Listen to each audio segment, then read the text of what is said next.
No, we just recently, I don't know, a couple hours ago, I talked to Alex. We had discussed other options after the game last night, and we all got together this afternoon, and we're going to, situation, it's kind of dire right now. We need to win, and not that Gals doesn't give us that opportunity, but we like how Nuke matches up with him and the success that he's had against the Dodgers this year. So we're going to, let Nuke get the thing off the ground. And I've talked to Kevin, and he's, was like, whatever we got to do. And I talked to Nuke, and Nuke sounded really excited. I mean, he was felt good about it. And I told him that we need you to get this thing off the ground. You don't need to take a no-hitter into the ninth inning with the strike left or whatever. I mean, we just, want to get this thing flying and, be all hands on deck. Go Jesse, toward the back left. Thanks, Nate. Hey. Yesterday, you had the opportunity in the first inning to really get something going with Acuna, getting a double, moving over to third. Is that an important key for you guys in the next game, getting on the board early? Yeah, I think it was yesterday. So, I felt really good. That first pitch was routing around in the gap there, and Freddie smoked one too. But I think that would have been a big lift for us to get even a one-run lead yesterday. So we just want to score.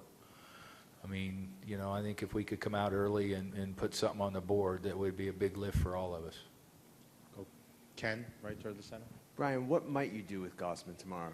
Well, he'll be in the bullpen and be available as will everybody, really. I'm not going to pitch Fulte tomorrow. But all the other guys will be available. Back to Mark. You said last night you may make some changes to the lineup. What are you thinking about there? Well, like I said, it's going to be the same guys. I mean, I reiterate, we are what we are. I'll probably bump Ender back up to 2, where we had him against right-handers. The last 3 weeks or whatever it was. It's you're running that string of lefties, but historically and all the year, them guys have swung the bat well off left-handers. So, but it's just I say it's not that big a difference. Like I say, because we are who we are, and there's not a lot of options, but that's one that I'll probably do. Fifth row toward the left. Just wondering, you'll have 2 days between, before Game 3. What's the message? Do you change it? To the guys I don't. They're trying. I mean, these guys want to do, so well, and that's what happens in offensive slumps like this, team things. Everybody wants to be the guy. Everybody wants, and they put so much pressure on themselves. When you're hitting and everything's flowing and you get the line moving, guys are relaxed. They're not feeling that. When you go in, postseason, regular season, we went through this, and guys they try so hard and want to be the guy, all of them. And so, it's one of those things. We just have to relax and play our game. I mean, and easier said than done, especially when you're facing the quality of pitching that we are. We're just we faced 2 guys that were just so good and never missed spots, never made a mistake. So, it's they get it. They know. I don't know that I have to tell them any more about the situation that we're in. And we're just in it. We got to win tomorrow. That's it. We don't have to think about we don't have to win 3 in a row. We got to win 1 in a row. Right now is all we got to do. And again, as I've said all year, the most important game we're going to play is today's. And that's been like that for 6.5 months. So I think it's just we got to win 1 in a row right now is all we got to do. Back to Ken. Brian, how exactly did you tell Newcomb? Was it on the plane? Was it a phone call? No, you know what? I mentioned it to him on the plane is when we were on the way, just as something that we were discussing. I didn't want to just drop it on him. And then I called him this afternoon after Alex and I had talked, and I called Kevin, and the first calls were to Kevin and to Nuke. And like I say, Nuke was, Kevin gets it. He's about as quality a guy as you're going to come across. And Nuke, like I say, I could tell just on the phone that he was excited and looking forward to it. You mentioned Ryu and Kershaw, how good they were just hitting their spots. You don't really get a break with Buehler coming in for Game 3. Is there something you want to see more from your guys' ABs, or is it just you've been tipping your cap? And I think Ryu had a little bit to do with, we were a very aggressive 0-0 team. And I think he had a lot to do with that, just how he was spotting it up and changing speeds and the variety. And then, with the game plan yesterday was just kind of jump on Kershaw because he, was throwing a lot of first pitch fastballs. It didn't happen. I mean, he was just making pitches and spotting it up, just unbelievable also. So I just think, I think in this situation, we got to be aggressive. We got to take the safety off and start firing is the best thing that we can do. Anything else? Back to Mark. The Dodgers struggled against lefties throughout, the first 4 months, and had just got Machado when Newcomb threw that gem there. Obviously, once they got Turner back and some of the other guys they added, the numbers improved. What stands out, like when you look at why Newcomb's a good matchup? Was there anything other than just his matchups against them? I think just the matchups against him. Like you say, they got really better against lefties. I would imagine. Didn't look, but when they got Machado and then Turner comes back in the lineup, and but it's just I think more so just Nuke's had some success against them. I mean, the start here, obviously the 2 innings in relief were really good. We're strong.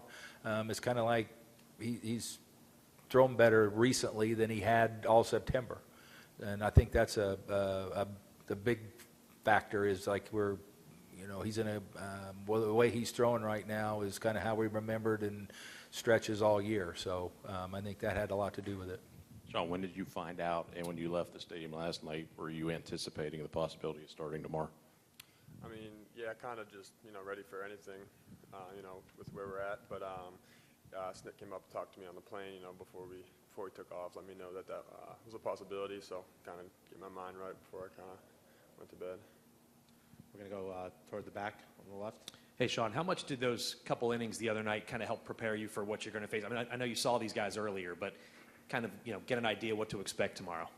Yeah, it's definitely good to get out there and, just experience the playoff atmosphere, on the road too. So it was, loud and everything, but definitely good to get out there, see the lineup again, and kind of just kick it off in the postseason. Toward the back again. Just wondering from this, obviously you had success against them. How much can you rely on that? What do you take from that going into Game 3? Yeah, definitely, I'm going to use that to my advantage, and, they can use that to their advantage too because they've seen me throw a lot of pitches. So it's going to go both ways, go out there and, use my strengths in attacking. Third row to the left. Sean, obviously the time when you were here, you had the no-hitter, but since then, starts haven't been where you wanted. What have you learned from that time period till now? Just kind of, compared to how I was feeling when things were going really well, and, just seeing where I'm at and kind of just, just learning from it and kind of figuring out what I needed to do to make some adjustments. I feel like I did a pretty good job with it. Fourth row toward the center. Hey, Sean, so when he tells you right before you take off, do you sleep or are you at that point excited? No, I was definitely excited, but at that point, pretty tired. It was about 1 a.m. and 4 a.m. back here, so I was pretty tired, but definitely kept me up for a little longer. What time did you get the call today? This afternoon, I'd say between 2 and 3. And what was your reaction then? Just, he told me last night, so I kind of had a forewarning, but, excited, ready to go. Go back to Mark, third row in the center. When you go back to that start on July 29th, I think you threw 134 and I think it was 102 fastballs. Do you kind of remember what led you to that, to lean on the fastball that heavily that day? Was it a feel thing or more of a matchup thing? I'd say a little bit of both, with it working early and working often. I guess I kind of just stuck with it and just kind of carried through. Obviously, throwing 134 pitches has definitely made it a little easier, having it be a lot more fastballs versus some off speed. We're going to go back to the left in the third row. Sean, obviously, this isn't the first time this team has been in a tough stretch back against the wall. How have those previous situations kind of guided what you guys have talked about over the past couple of days, and how will they help you going forward tomorrow?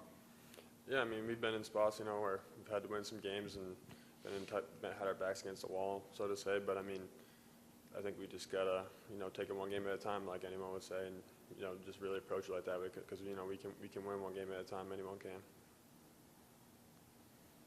Anything else for Sean?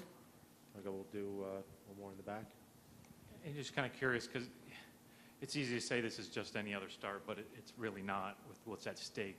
How does that change, or how are you looking at that with the gravity of the situation? I'd say nothing more than just making me a little more, you know, fired up to get out there and attack their lineup. I mean, nothing else really. It's exciting. Anything else? We'll do one final one on the left here, third row.